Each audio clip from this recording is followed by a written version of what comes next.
하나님께서 오늘 우리에게 주시는 말씀 신약성서 사도행전 16장 1절에서 5절 말씀입니다. 이 계시의 말씀을 봉독할 때에 살아계신 하나님의 음성을 들으시기를 기원합니다. 바울이 더베와 루스드라에도 이름에 거기 디모데라 하는 제자가 있으니 그 어머니는 믿는 유대 여자요 아버지는 헬라인이라. 디모데는 루스드라와 이고니온에 있는 형제들에게 칭찬받는 자니 바울이 그를 데리고 떠나고자 할세 그 지역에 있는 유대인으로 말미암아 그를 데려다가 할례를 행하니 이는 그 사람들이 그의 아버지는 헬라인인 줄 다 알미러라. 여러 성으로 다녀갈 때에 예루살렘에 있는 사도와 장로들이 작정한 규례를 그들에게 주어 지키게 하니 이에 여러 교회가 믿음이 더 굳건해지고 수가 날마다 늘어가니라. 아멘. 할렐루야. 네, 여러분들 또 오늘 이렇게 기쁜 얼굴로 만나게 돼서 반갑고 환영합니다. 아침 저녁으로는 많이 선선해졌어요. 그렇죠? 그런데 이제 또 낮에는 아직도 햇빛이 좀 쨍쨍 내리쬐는 것 같습니다. 올 가을에도 더욱더 건강하시고 또 기도로 믿음으로 또 귀한 결실을 맺어가시기 바랍니다. 옛날 프랑스에 루이 11세라고 있었는데 이 사람이 왕위에서 22년간 재위했습니다. 그런데 집권 내내 이제 봉건설과 맞서면서 투쟁했는데 그 투쟁의 일환으로 예언가들이 백성들을 다 현혹시킨다는 그 이유로 모두 잡아서 사용하려고 했습니다. 그래서 어느 날 이제 그런 프랑스에서 제일 인기 있고 잘 나간다는 예언가를 체포해서 붙잡았어요. 그리고 신문했습니다. 그리고 얘기하는 겁니다. 너는 사람들의 미래를 내다보고 예언을 한다고 하는데 사실인가? 그래서 그 예언가가 대답합니다. 예, 지금까지 제 예언은 한 번도 틀린 적이 없습니다. 왕이 얘기하는 거예요. 그렇다면 당장 너의 미래에 대해서 얘기해봐라. 폐하, 제 자신의 미래에 대해서는 잘 모르겠습니다. 그러자 루이 11세가 이제 비웃으면서 말하는 겁니다. 그렇겠지. 지금 너의 미래는 내 손에 달려있으니까. 괘씸한 것, 재군수도 모르면서 무지한 백성을 현혹시키다니. 머리를 조아리고 있던 예언가가 이제 꼼짝없이 자기는 죽게 됐구나 이런 생각을 하면서 갑자기 고개를 번쩍 들더니 하는 말이 있었어요. 그가 이렇게 얘기했습니다. 하지만 폐하, 제 미래에 대한 단 한 가지 정확히 아는 게 있습니다. 그게 뭐냐? 단언하건대 폐하, 저는 폐하께서 승하하시기 3일 전에 죽을 것이라는 겁니다. 여러분, 지금 이 왕은 이 예언가를 이제 체포해서 죽이려고 하는 거예요.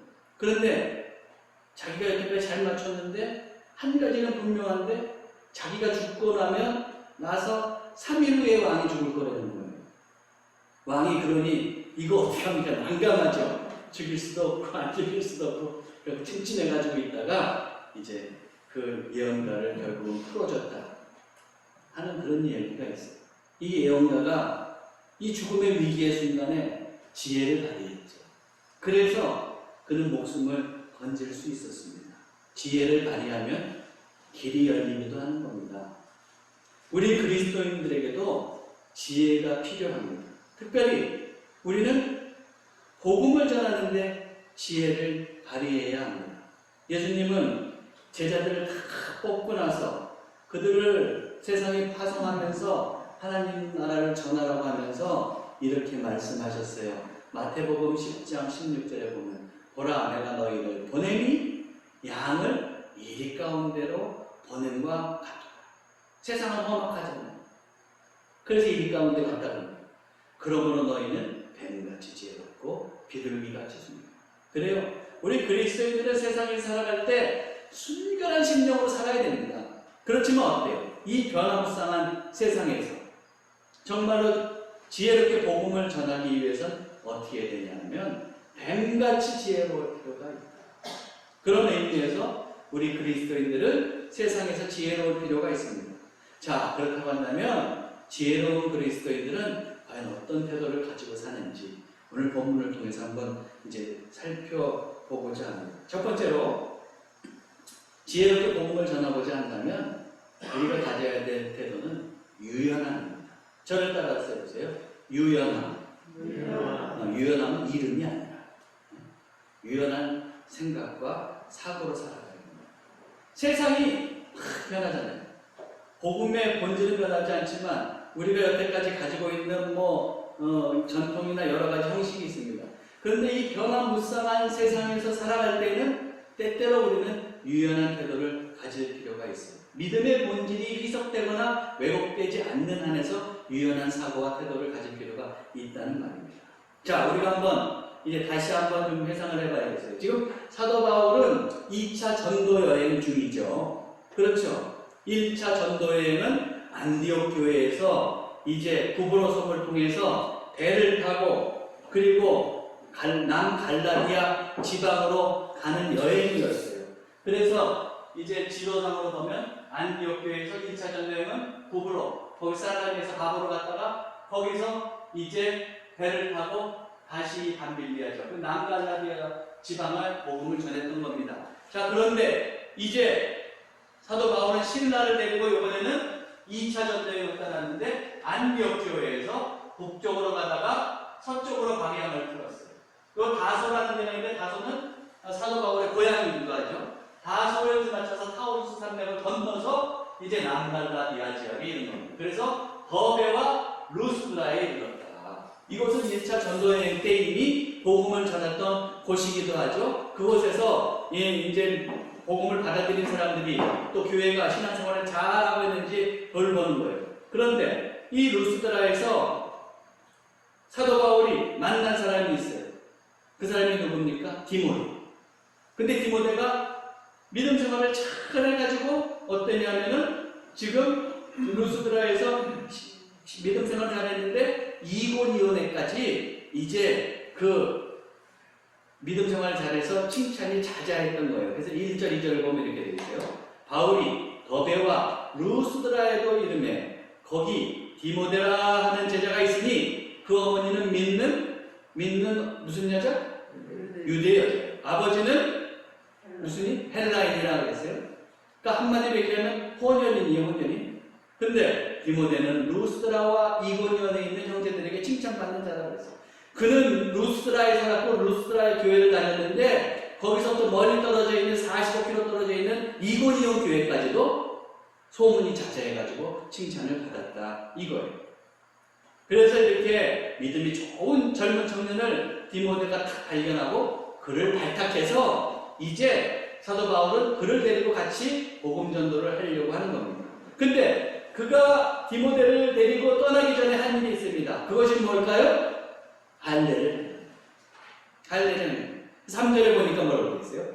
바울이 그는 디모데죠. 그를 데리고 떠나고자 할세 그렇게 할 때에 그 지역에 있는 유대인으로 말미암아 그를 데려다가 할례를 행하니.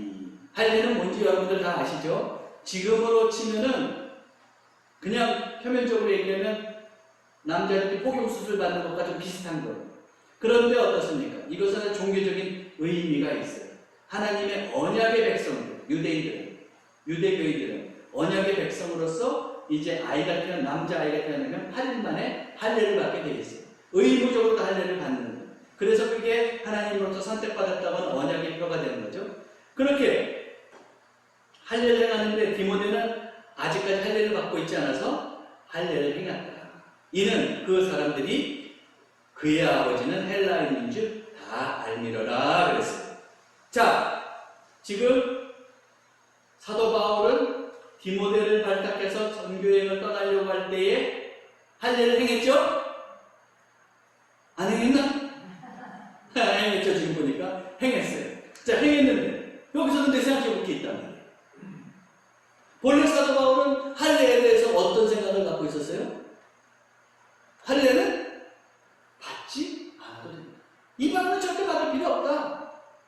우리 한번 회상해보죠. 15장에서 어떻게 했어요? 바나바와 바울이 1차 전도 여행을 떠나고 이제 안디옥교로 돌아왔죠. 근데 안디옥교로 돌아와 보니까 거기서 예루살렘에서 바리새인이었다가 이제 교인이 된, 기독교인이 된 사람들이 예루살렘 교회에서 안디옥 교회, 이방 교회로 와서 막 가르치는데 뭐라고 했냐면, 성도 여러분, 예수님만 믿는다고 되는 게 아니에요. 믿음만 있다고 되는 게 아니에요. 할례를 받아야 진정으로 구원 받는다고. 그러니까 당신도 할례를 받아야 돼. 이렇게 얘기해요. 그 얘기를 바나바와 바울이 깜짝 놀란 거죠. 그래서 그냥 쌍수를 두고 반대하는 거예요. 아예 그렇지 않습니다. 이방인들은 그냥 할례 안 받아도 믿기만 하고 구원 받는 거예요. 왜 할례가 그 구원의 조건이 됩니까? 그거 가지고 논쟁이 붙었잖아요. 그래서 이제 안디옥 교회가 어떻게 합니까? 그러면 우리 처음 교회인 예루살렘 교회에 사람들을 보내서 예루살렘 교회에 그 지시를 받읍시다. 그리고서는 바나바와 바울을 보내잖아요. 바나바와 바울과 몇 사람이 간다. 가서 이제 거기서 회의를 열었어요. 공의회를 열어서 결론을 냈는데, 그때 그 예루살렘 교회의 최고의 수장은 야고보였어요. 이 야고보는 예수님의 제자 야고보가 아니고 누구? 예수님의 동생 야고보. 야고보가 지금 예루살렘 교회 최고의 수장이었는데, 그 수장이 야고보가 결론을 뭐라고 내렸느냐? 다 회의를 한 다음에 결론을 내리기를, 그래요. 우리가 이방인들도 할례를 받게 한다는 건 무리가 있어. 그러니까 이방인들은 할례를 받지 않아도 돼요. 단지 음행이나 우상의 제물이나 그리고 목매단 제물, 고기, 또 피를 빼지 않은 고기, 그런 거는 먹게 하지 맙시다. 그러면서 문서를 써줬어. 그 문서를 들고 바울의 이름이 돌아오잖아요. 그걸 안디옥교회에 탁 보여줘. 그래서 이방인들은 이제 믿을 때 할례를 받지 않아도 되는구나 그러면서 혼란스러웠던 그 안디옥교회가 이제 안정이 됐단 말이에요. 그러면 여기서도 보듯이 어떻습니까? 지금 바울은 분명히 할례를, 이방인들이 할례 받는 것에 대해서는 확고하게 반대의 입장에 서 있죠. 그렇죠? 그런데 그런 그가 왜 디모데에게 할례를 행했냐?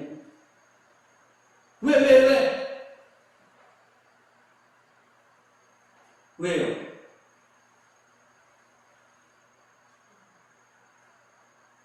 노란 글씨를 잘 보세요. 그 이유가 있는데, 그 지역에 있는 유대인으로 말이야. 유대인들이 디모데를 눈 뜨고 보고 있단 말이에요. 그런데 이 유대인들에게 지금 사도 바울이 복음을 전해야 되잖아요. 사도 바울은 이방의 사도지만 유대인들에게 복음을 전하는 걸 잊은 적이 없습니다. 그래서 어떻게 하냐면 어느 지역을 가든지 전도여행을 하면서 지역을 가든지 어디를 먼저 찾아가요? 유대인들이 모이는 회당을 찾아가잖아요. 네? 그래서 유대인들에게 꼭 복음을 먼저 전한다고. 그러면 사도 바울이 지금 이 지역을 다시 순회하면서 믿음을 가지고 있지만, 그곳에 각 지역에 흩어져 있는 디아스포라, 흩어져 있는 유대인들, 그 유대인들이 여기 많이 흩어져 있었고, 그 유대인들에게도 지금 복음을 전해야 되는데, 그들에게 복음을 효율적으로 전하기 위해서 디모데에게 할례를 행합니다. 그러면 여기서 디모데의 정체성을 살펴볼 필요가 있어요. 디모데는 아까도 봤듯이 뭐라고 그랬어요? 어머니는 무슨 일? 유대인. 아버지는 헬라인. 그러니까 어머니는 유대인이고 아버지는 이방인이에요. 다른 말로 하면. 근데 이스라엘 사람들은 이렇게 혼혈인데도 한쪽 부모가 유대인일 경우에 유대인으로 쳐주는 경우가 있어요. 우리 같으면은 아버지가 유대인이면 유대인으로 쳐줄 것 같은데, 우리가 그러잖아요. 뭐 아버지하고 엄마가 결혼했는데 아버지가 한국 사람이고 어머니가 외국 사람이라고 그러면, 만약 그런 규정이 있다 그러면 그럴 경우에는 아버지가 한국 사람이면 꼭 한국 사람을 쳐줄 것 같잖아요. 유대인도 그럴 것 같은데 그렇지 않아요. 유대인은 어떠냐면 아버지는 유대인이고 어머니가 만약에 이방인이면 유대인 아니에요. 자손. 그런데 엄마가 유대인이에요. 아버지는 이방인. 그럴 경우에는 유대인 인정 이렇게 해줍니다. 왜 그럴까요? 보통 어머니가 옛날에는 아이가 태어나면 그때부터 언제까지 자랄 때까지 계속 양육하고 가르치잖아요. 교육하잖아요. 그러면 유대교 의식이 있는 어머니가 그러면서 키우면서 어떻게 돼요?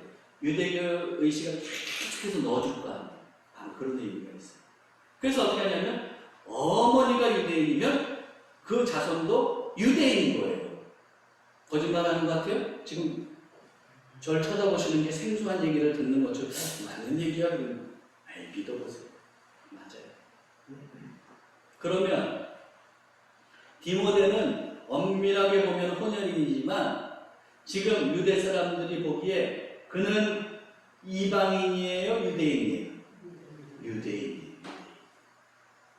근데 유대인인데 어쩐 일인지 그는 이렇게 청년이 될 때까지 할례를 받지 않았네. 아마 주석가들은 어떻게 생각하냐면 그의 아버지는 이때쯤에는 이미 죽었을 것 같은데 그의 아버지가 반대했을 것 같다. 아마 확실한 이유는 몰라요. 근데 안 받았어. 근데 지금 유대인을 인정해주는 사람이거든요. 그런데 디모데를 지금 동역자로 삼았어요. 그러면 그는 이제 각 지역에 다니면서 유대인에게도 복음을 전할 텐데 디모데가 그렇게 소문이 자자하고 이고니온에까지 알려졌으면은 디모데를 아는 사람은 유대인들도 많을 거예요. 그 두 눈을 부릅뜨고 보고 있을 거라고. 근데 보니까 저자가 유대인이라고 하는데 할례도 안 받았어 그러면은 어떻게 보겠어요? 신실한 사람이라고 보겠어요? 하나님께 신실한 사람이라고? 그렇게 보지 않죠. 부정한 사람이라고 볼 거예요. 할례도 받지 않았고 부정한 사람. 믿을만하지 못한 사람이라고 여길 거예요. 그럼 그런 자를 데리고 아무리 기독교에서는 인정을 받았다고 할지라도 유대인에게 복음을 전하려고 하면 유대인이 예수 그리스도의 복음을 잘 받아들이겠네요. 신실하고 믿지 못할 사람하고 같이 다니는. 안 그렇겠죠? 그래서 어떻게 하는 거예요? 사도 바울이 디모데에게 할례를 행하는 거예요. 그 지역에 유대인들이 있는데 그 유대인들에게 수월하게 복음을 전하기 위해서 할례를 워낙에 원하지는 않지만 사도 바울이 한 발짝 물러서는 거죠. 사도 바울은 구원받는데 믿음이 중요하지 할례는 별거 아니라고 분명히 하고 있어요. 갈라디아서 5장 6절에 보면 그리스도 예수 안에서는 할례는 무할례나 효력이 없으되 사랑으로서 역사는 믿음뿐입니다. 믿음뿐입니다. 할례나 무할례는 별거 상관이 없다 이거예요. 그러므로 그리스도인이 할례를 이미 받았다고 할례를 없앨 필요도 없고 할례를 안 받았다고 해서 할례 받아야지 그럴 필요도 없다. 그렇게 천명하고 있어요. 그래서 고린도전서 7장 18절 19절에 보면 뭐라고 해요? 할례자로서 부르심을 받은 자가 있느냐? 무할례자가 되지 말라. 할례도 안 받은 것처럼 만들 필요도 없다 이 얘기. 그리고 무할례자로 부르심을 받은 자가 있느냐? 할례를 받지 말라. 굳이 할례 받을 필요 없다. 할례 받는 것도 아무것도 아니에요. 할례 받지 아니하는 것도 아무것도 아니로되 오직 하나님의 계명을 지킬 따릅니다. 믿고 사랑의 계명을 따라서 사는 것이 중요한 것이지 할례 받고 안 받고는 중요한 것이 아니다. 이렇게 증거하고 있습니다. 그럼에도 불구하고 바울이 디모데에게 굳이 할례를 행한 것은 유대인에게 복음을 전할 때 비방거리, 약점거리를 잡히지 않고 신뢰를 쌓아서 효율적으로 복음을 전하기 위해서. 그래서 그는 이런 선교를 위한 유연한 태도를 가졌던 겁니다. 아시겠죠? 네. 자, 이렇게 복음 전도를 위해서 상대방을 배려하고 유연한 사고를 갖는 그 태도는 바울이 복음을 전하는 내내 가졌던 삶의 방식이기도 해요. 그래서 사도 바울은 고린도 교인들에게 보낸 편지에서 이런 말을 쓰고 있어요. 여기에 보면 고린도전서 19장 19절에서 22절인데 자기가 왜 유연한 태도를 갖는지 거기에 대한 그 이유라고 할 수 있는 내용이 담겨 있어요. 보세요. 내가 모든 사람에게서 자유로우나 스스로 모든 사람에게 종이 된 것은 더 많은 사람을 얻고자 합니다. 더 많은 사람 전도하기 유대인들에게 내가 유대인과 같이 된 것은 유대인들을 얻고자 하며 율법 아래 있는 자들에게는 내가 율법 아래 있지 아니하나 율법 아래 있는 자같이 된 것은 율법 아래 있는 자들을 얻고자 하며. 이해가 되죠? 또 보세요. 율법 없는 자에게는 내가 하나님께는 율법 없는 자가 아니요 도리어 그리스도의 율법 아래에 있는 자이나 율법 없는 자와 같이 된 것은 율법 없는 자들을 얻고자 함이라. 약한 자들에게 내가 약한 자와 같이 된 것은 약한 자를 얻고자 하며 내가 여러 사람에게 여러 모습이 된 것은 아무쪼록 몇 사람이라도 구원하고자 하니. 사람들이 다 처지와 형편 그리고 그 정체가 다르잖아요. 그때 사도 바울은 어때요? 그 사람 입장을 배려해서 유연함을 가지고 그 사람 입장에 되어주면서 복음을 전합니다. 왜? 한 사람이라도 더 복음을 받아들이게 하기 위해서 그런 유연한 태도를 가졌던 겁니다. 오늘날 우리도 세상에 복음을 효과적으로 전하기 위해서 어떻게 됩니까? 이런 사도 바울과 같은 유연함이 필요한 겁니다. 간혹 믿음 좋다는 분들, 우리는 보통 믿음이 좋다 그러면 아주 그냥 확고한 틀을 가지고 이런 건 안 돼! 그러면서 아주 그냥 완고하게 하면 믿음이 좋은 것처럼 그렇게 생각할 때가 많잖아요. 근데 그런 분들이 있어요. 특별히 좀 믿음 좋다는 분들 중에서 딱 자기 틀을 가지고 여기에서 벗어나면 불신앙! 이렇게 생각하는 분들이 있다고. 제가 이제 목회한 지 얼마 안 됐을 때 우리 지방에서 이제 이렇게 한 달 만에 이제 교역자 회의하면 사모하고 목사를 다 모는데 거기 이제 나이든 그때 전도사님 사모님이 있었는데 그분이 그냥 젊은 사모들이 어떻게 염색이라도 하면 그거 그냥 믿음에 뭐 그냥 위배되는 것처럼 그냥 막 기함을 하면서 막 그런 경우가 있었어요. 근데 사실 여러분 생각해 보세요. 아니 대체 믿는 거하고 구원받는 거하고 염색하고 무슨 상관이에요? 근데 그거 가지고 이렇게 잣대를 재는 경우가 있어요. 또 지금은 아니지만 옛날에는 어땠어요? 예전에는 그냥 믿는 사람들 중에서 누가 술 먹는다 그러면 대화도 안 하려고 하는 사람들이 있어요. 아니 여러분 그러면 대체 술 먹는 사람은 누가 전도해요? 어느 목사님은 그래서 그러더라고요. 목사님은 술집에 가야 된다. 오히려 역설적으로 가서 복음을 전해야 된다. 그렇게도 얘기해요. 제가 이런 말씀을 드리는 이유가 있죠. 우리가 유연하지 않아서 하나님께 영광을 돌리지 못하고 상대를 이해받지 못해서 복음을 못 전한다면 그건 문제랍니다. 저희 외삼촌 중에서 좀 한 분이 좀 좋게 말하면 아주 화통한 건 아니지. 좀 하여튼간 할머니 속을 좀 썩인 분이 계세요. 그래서 학교도 좀 다녀오셨어요. 어느 학교인지 아시죠? 학교도 좀 다니시고 그리고 이 도반에도 좀 이렇게 다니시고 뭐 그랬던 분이에요. 근데 이제 우리 어머니가 예수님을 믿고 나서 이제 친정을 다 전도했잖아요. 그래서 이제 뭐 삼촌들도 전도해서 다 교회 다니는 분들도 있고 또 외숙모들은 다 전도했어요. 그래서 이제 잘 믿었는데 이 삼촌의 부인, 이 외숙모도 그래서 한 신실한 기독교인이 됐다.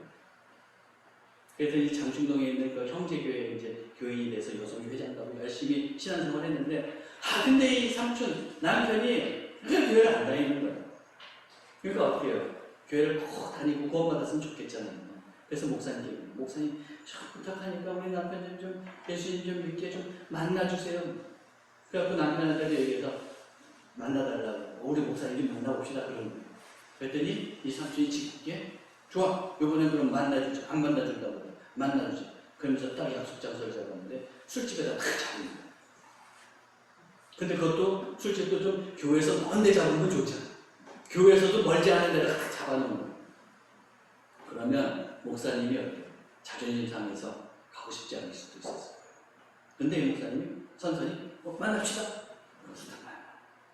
그래서 우리 삼촌이 목사님 반갑습니다. 한 잔 마시죠. 맥주를 툭툭툭툭툭 따라서 목사님이 기꺼이 받았어요. 그래서 거기서 이제 부드럽게 대화를 이어가는 거죠. 이제 그런 것이 있으면서 나중에 이 삼촌이 교회에 대해서 가지고 있던 적개심이나 이런 것들이 이제 많이 깨졌어요. 그 나중에 그 삼촌이 그러시더라고요. 아, 목사 중에 그 목사님 진짜 목사님이야. 여러분, 때때로 내가 하고 싶지 않은 것도 있어요. 그리스도인으로서.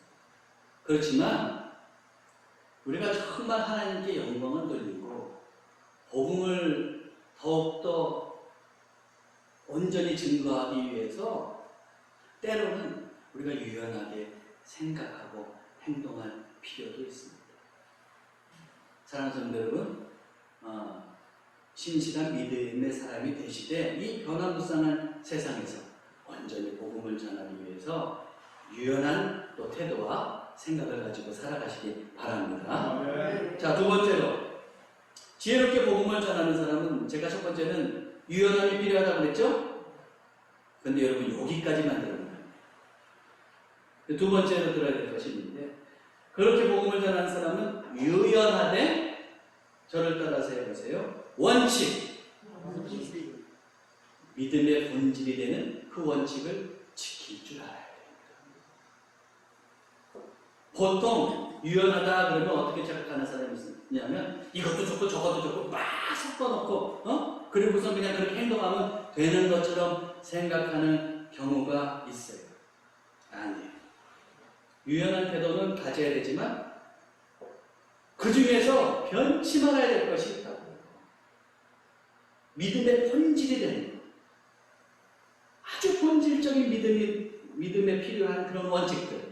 그것에 있어서는 양보할 수 없다는 거예요. 사도 바울을 잘 보세요. 그는 믿음으로 구원받는 것이기에 이방인에게 할례를 행할 필요가 없다고 그랬어요. 요거에 있어서는 초지일관 분명히 했습니다. 이 원칙이 흔들린 적이 없어요. 그래서 이방교회를 순회할 때 어땠느냐. 4절 5절 보세요. 여러 성으로 다녀갈 때에 남갈라디아 지역에 있는 여러 교회들, 이방인 교회를 다니는 거예요. 다녀갈 때에 예루살렘에 있는 사도와 장로들이 작정한 규례를 그들에게 주어 지키게 하니, 여기서 지금 예루살렘에 있는 사도와 장로들이 작성한 규례란 뭐냐면 15장에서 예루살렘 공의회는 모였다가 이방인들은 할례 받을 필요 없고 음행이나 우상의 제물이나 피와 목매단 거는 우리 먹지 맙시다 하고 했던 그 권고사항이 있잖아요. 그걸 얘기하는 거예요. 예루살렘에 있는 사도와 장로들이 작성한 그 규례, 그 권고사항에 대해서는 그것을 이제 가지고 있다가 사도 바울이 그 이방 교회들한테 알려주는 거죠. 우리 안디옥 교회도 이 할례를 받아야 되느냐 말아야 되느냐 하고 혼란스러웠어요. 당신들 중에서도 그런 사람이 있을 수 있죠. 왜냐하면 다 유대인이었다가 또 기독교인이 되는 사람도 있으면서 이방 교회에 들어가서 그렇게 주장하는 사람들이 있을 테니까. 그런데 거기서 정리를 딱 해주는 거예요. 이방인은 할례 받을 필요 없습니다. 그러니까 어때요? 혼돈스러웠던 사람들이 믿음의 정리가 딱 되겠죠. 그러니까 어떻게 돼요? 그렇게 하니까 이에 여러 교회가 믿음이 더 굳건해지고, 믿음은 탄탄해지고, 어떻게 됩니까? 수가 날마다 더 늘었다. 교회가 성장해 가는 것이죠. 혼돈이 없어지니까 더 이렇게 성장해 가는 겁니다. 보세요. 사도 바울은 이방 지역의 교회들을 다니면서 어떻게 됩니까? 할례 받을 필요 없습니다 하는 것을 분명히 얘기했어요. 자기가 이방인들은 할례 받을 필요 없어요. 그것으로 구원받는다 아니에요 하면서 믿음의 원칙을 지금 지키고 있는 것을 볼 수가 있죠? 그렇죠? 자, 그러면 이 시점에서 여러분은 이런 질문을 할 수가 있을 거예요. 아멘 했는데 속으로는 이런 질문을 하실 거예요. 그러면 사도 바울은 아까 왜 디모데에게는 할례를 행한 거야? 디모데에게는 왜 할례를 행했어? 여러분, 디모데에게는 왜 할례를 행했냐? 디모데는 외적으로 보면 그는 이방인이 아니라 유대인이잖아요.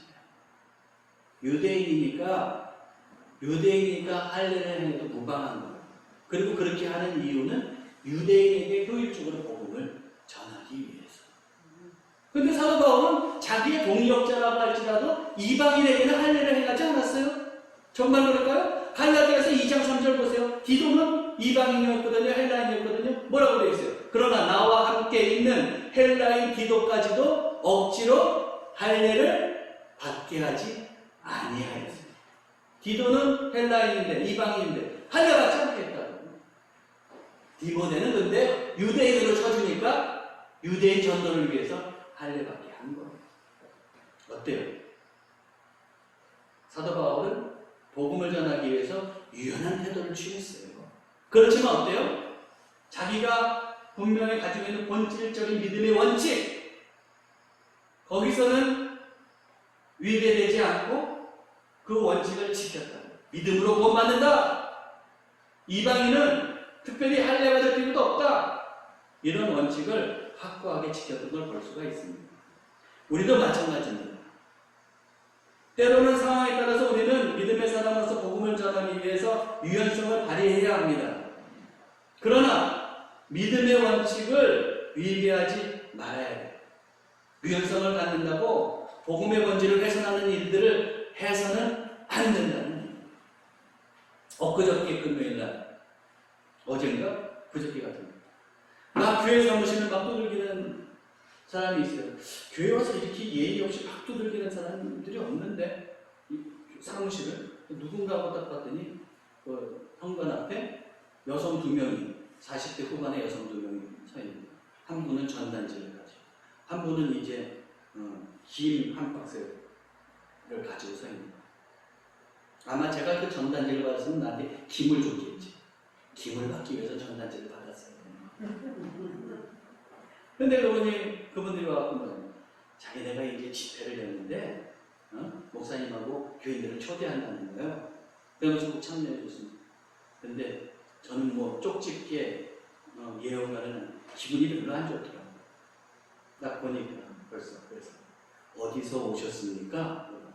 아, 저희요? 저희 신천지인데요. 신천지가 옛날에 숨어서 했잖아요. 요새 노골적으로 아주 대놓고 한다고 하잖아요.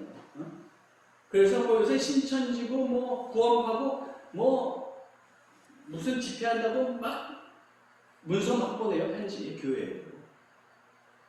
근데 그런 거예요. 기분이 안 좋았죠. 정말 뭐라고 그러고 싶었는데 조용히 그냥 돌려보냈어요. 자, 그런데 한번 생각해 보세요. 만약에 그런 사람들이 왔을 때 아예 믿는 건 다 똑같은 건데 좀 가보면 어때? 그리고 참석하는 사람이 있다 보면 그러다 보면 어떻게 되는 거예요? 이단에 빠지는 거예요. 아유, 신천지에 성경 공부하면 와봐. 아니, 믿는 거 다 똑같은 건데 가면은 배우면은 뭐 유익이 있겠지. 가면 어떻게 되는 거예요? 잘못된 대로 빠져가는 거라고. 어때요? 우리가 지켜야 될 원칙이 있는 거예요. 믿음의 원칙이 이런 것에 있어서는 우리가 타협할 수가 없는 겁니다.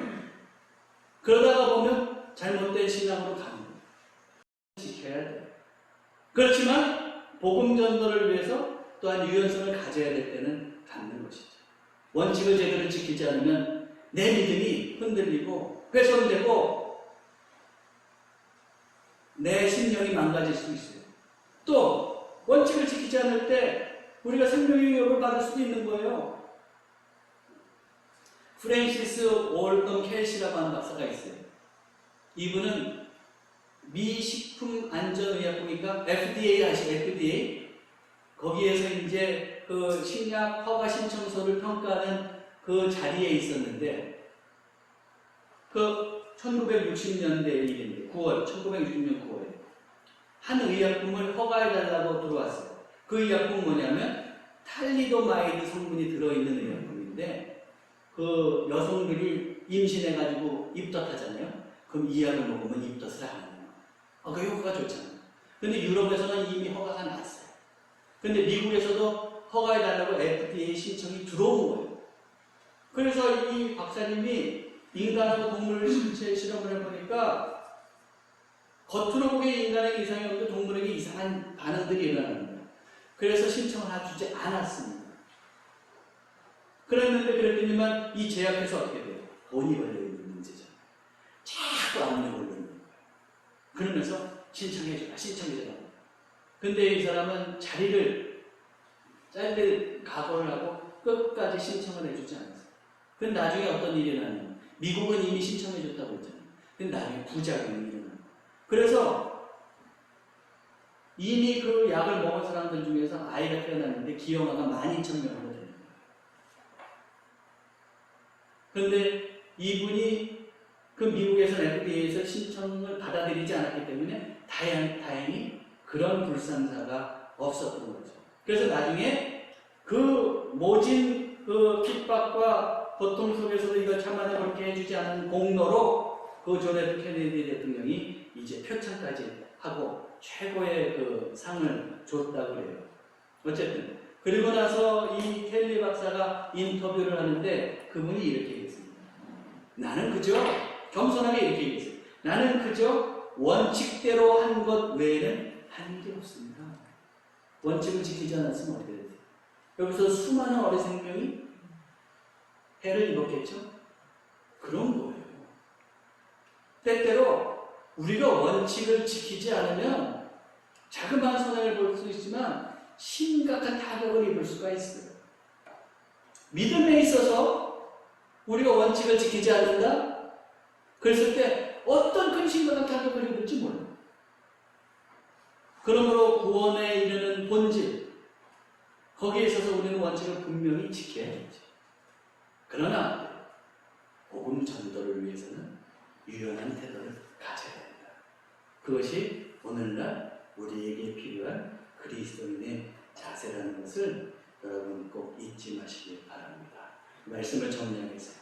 변화무쌍한 세상에서 우리가 지혜롭게 살아야 될 텐데, 그래서 하나님께 영광을 돌리고 복음을 더욱더 잘 전해야 될 텐데, 그러기 위해서 우리에게 필요한 두 가지의 자세가 있습니다. 첫째는 유연함입니다. 그러나 유연함을 갖되 우리는 믿음의 본질이 되는 원칙을 분명히 지킬 수 있어야 합니다. 이 두 가지를 여러분들 꼭 기억하시고 세상에 나아가서 더욱 하나님께 영광을 돌리고 또 온전히 복음을 증거하는 귀한 주님의 자녀들이 되시기를 주님의 이름으로 축원합니다. 기도하겠습니다. 하나님 아버지, 주님의 영광을 위해서 복음 전도를 위해서 지혜로운 그리스도인이 되게 해 주옵소서. 유연할 때 유연하게 행동하게 하시고, 그러나 믿음의 본질과 원칙을 지킬 줄 알게 하옵소서. 믿음의 본질은 타협이 없이 지키되 복음 전도를 위해서는 유연하게 행동하게 하시고 하나님께 온전히 영광 돌리며 살게 해 주옵소서. 우리 주 예수 그리스도의 이름으로 기도하옵나이다. 아멘.